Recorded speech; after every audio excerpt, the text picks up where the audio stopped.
Hello readers, Latinx-A-Thon has already started. It actually started on September 22nd and it's going until September 29th.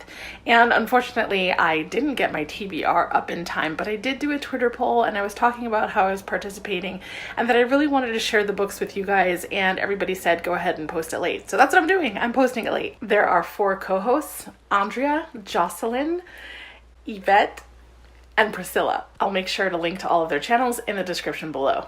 Now, there are 5 challenges, and while I'm not the best at adhering to TBRs, I do have enough books where they kind of overlap the challenges and I can pick and choose what I want. But I think, like others have stated, outside of reading this week, I'm also going to continue reading these books throughout Hispanic Heritage Month, which ends October 15th. Challenge number 1 is voices. Read a book with an Indigenous or Afro-Latinx main character or written by an Indigenous or Afro-Latinx author. So for this, I've already started and finished The Poet X, and I'm going to tell you guys that if you haven't read this yet, please pick it up. And probably if you're going to choose between audiobook and the written format, I would say pick up the audiobook first. I think eventually you'll just end up picking this up anyway, but her delivery is so powerful and just so emotional that it's definitely worth listening to the audiobook. The Poet X is written by Elizabeth Acevedo. I didn't already say that, but it's a coming of age story about a Dominican girl living in Harlem that ends up finding herself and dealing with her very religious and strict parents and just growing up and like all the things that she has to deal with culturally, and how she uses slam poetry to kind of cope with all of that. So it's told in verse and it's just done so well.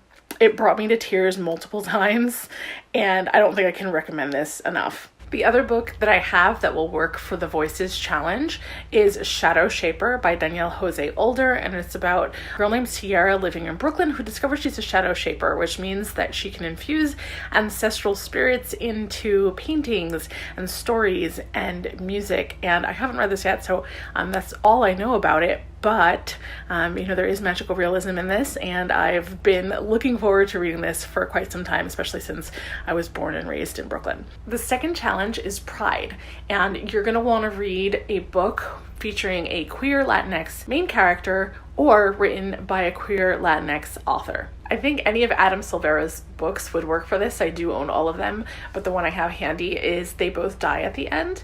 And this is a story, and I'm trying to piece this together from things I've heard about some kind of a social network where people get on there and they're told when they die and they pair you up with someone to spend your final hours with. And so, spoilers, it's in the title, but I heard it was very heartbreaking, heart-wrenching. I still want to read it anyway. The third challenge is Roots, and that's asking you to read a book that has either been translated or features more than one language. The book I'd like to read for that is The Prince of Los Cocuyos by Richard Blanco, and this is a memoir about a Cuban boy living in his life in Miami. Not just any Cuban boy. I think he was the first Latino and openly gay inaugural poet. It's not translated, but there is a bunch of Spanish in here, so it does have both English and Spanish. And this also works as a Pride selection. Challenge number 4 is Heritage. Read a book from a non-Spanish speaking Latinx country.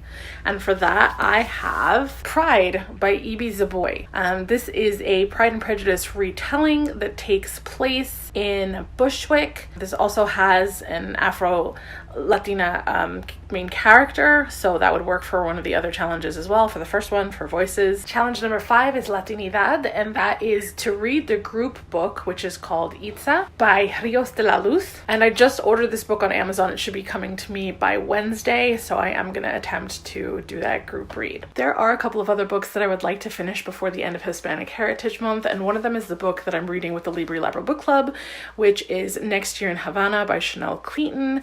This is about a girl that returns to Cuba to spread her grandmother's ashes. There are 2 perspectives here. One is her grandmother and her grandmother's family as they were leaving Cuba, and then the other perspective is the granddaughter returning to Cuba to spread the ashes. So there's like two simultaneous timelines going on with this one. The other book, which I don't have offhand, is I'm Not Your Perfect Mexican Daughter by Erica L. Sanchez. And that's a book that I started a while ago, but I had borrowed the audiobook and then it kind of expired on me, and so I never finished it, but it was good from what I had started reading of it, and I do look forward to finishing it before October 15th. I'd also like to try accomplishing some of the Latinx book bingo, and I will provide a link for that with some additional information and a place where you can find that bingo card. If you've read any of the books that I've mentioned, let me know in the comments below, or you can even provide additional suggestions. This year was the year that I really wanted to read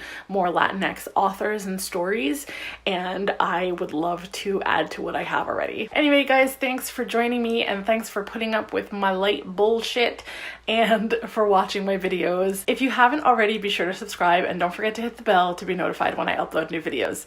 Thanks for watching, and see you next time.